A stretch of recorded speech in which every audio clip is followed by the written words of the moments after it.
Hello guys, welcome back to our YouTube channel. तर मार्केटमध्ये छान छान डेकोरेटिव्ह वस्तू आलेल्या आहेत आणि आज मी त्याच तुमच्यासोबत शेअर करणार आहे। थोड्याफार शूट केलेल्या आहेत।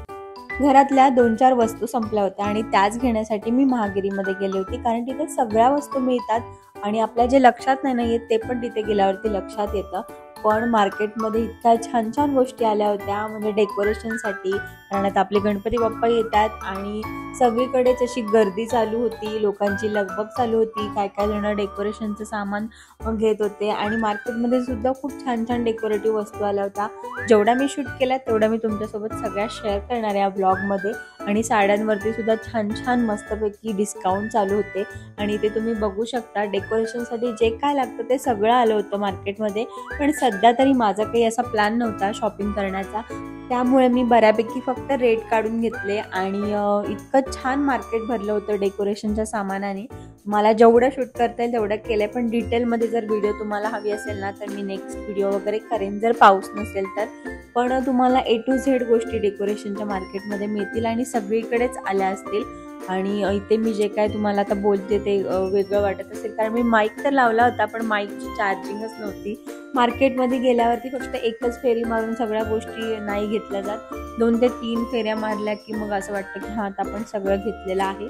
मला तुम्हाला दाखवायचं की रेडीमेड मखर वगैरे इतक्या छान छान आलेल्या आहेत आणि म्हणजे तुम्हाला A to Z गोष्टी मार्केटमध्ये मिळतील। इतक्या सुंदर सुंदर आणि छान छान आलेल्या आहेत। तर मला पण घ्याव्याशा वाटत होत्या, पण आत्ता काय आमचा प्लॅन नव्हता। आणि ते तुम्ही बघू शकता, सुंदर सुंदर वेगवेगळ्या फुलांच्या माळा, डेकोरेशनच्या माळा होत्या। आणि सगळ्यात महत्त्वाचं तुम्हाला मला हे क्लचर्स दाखवायचे की ते इतके भारी भारी असतात तिथे आणि खूप गर्दी असते। तुम्ही बघू शकता, तुम्हाला आता सध्या जे ट्रेंडिंग सगळे क्लचर्स तिथे मिळतील आणि काय काय मी तुम्हाला दाखवलेले सुद्धा आहेत पुढे। आणि मी एक छोटीशी रील केलेली आहे माझ्या इन्स्टाच्या अकाउंटला, तुम्ही बघू शकता। जवळजवळ तिथे 20 ते 22 क्लचर्स मी वेगवेगळे दाखवलेले आहेत आणि हे सगळे ट्रेंडिंग आहेत, तुम्ही बघू शकता। छान छान आहेत, क्वालिटी पण मस्त होती। सो म्हटलं तुमच्यासोबत शेअर करावे, म्हणजे तुम्हाला पण कुठे दिसले तर तुम्ही नक्की घ्याल। आणि मला तर खूप आवडले होते। मला माझ्याकडे क्लचर्सचं ऑलरेडी खूप स्टॉक आहे, तरी सुद्धा मला परत परत घ्यावाच। मार्केटमध्ये कपड्यांपासून, डेकोरेशनच्या सामानापासून आणि साड्यांपासून अशा सगळ्या गोष्टी अशा नवीन नवीन दिसत होत्या, म्हणजे जुन्या जुन्या वाटत नव्हत्या।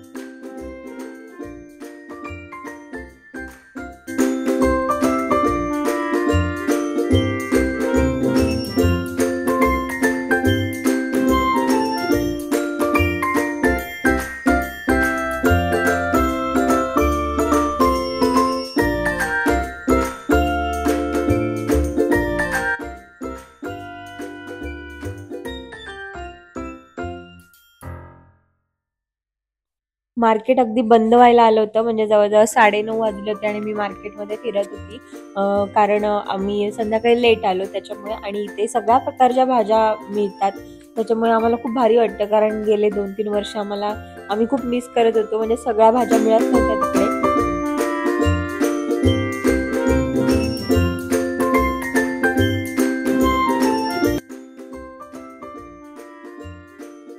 किराणा शॉपमधून पण 1-2 वस्तू घेतल्या आणि मग फायनली ते जिथे थांबले होते तिथे गेले मी। आणि त्यांना इतका कंटाळा येतो मार्केटमध्ये फिरायचा, त्याच्यामुळे ते कधीच मार्केटमध्ये माझ्यासोबत फिरत नाही, कारण ते म्हणतात तू एक वस्तू घेण्यासाठी 2-2, 3-3 ठिकाणी फिरतेस। तर ते अवॉइड करत असतात माझ्यासोबत मार्केटमध्ये फिरणं। सो ते एका ठिकाणी थांबले होते, त्यानंतर मग आम्ही घरी गेलो। तर तुम्ही बघू शकता, इतका रोड रिकामा तर कधीच दिसत नाही आम्हाला, पण खूप लेट झालं होतं। त्यानंतर आम्ही गेलो एका शॉपमध्ये, तिथे आम्हाला प्युअरेट बघायचा होता घरी नेण्यासाठी। पण तिथे आम्ही प्राईस वगैरे काढली, म्हणजे प्राईस बघण्यासाठीच गेलो होतो, कारण आमच्याकडे जो प्युअरेट होता तो आम्ही इथूनच घेतला होता। सो विचार केला तिथूनच आपण प्राईस वगैरे काढूया। तर तिथे आमचं डिस्कशन चालू होतं सगळं।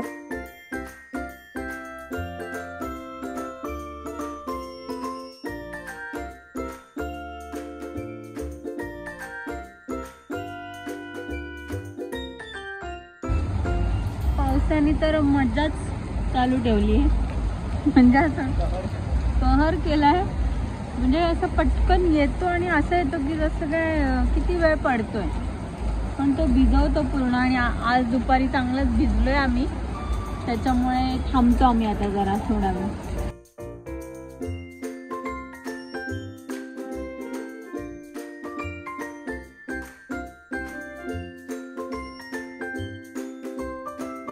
घरी यायला जवळजवळ आम्हाला 10-10:15 झाले आणि आता मला जेवण करायला घ्यायचं होतं, तर मी पटकन जेवण करायला घेतलं आणि खूप महिन्यानंतर आज आम्हाला लेट झालं आहे, नाहीतर 7 ते 7:30 वाजता आम्ही जेवतो.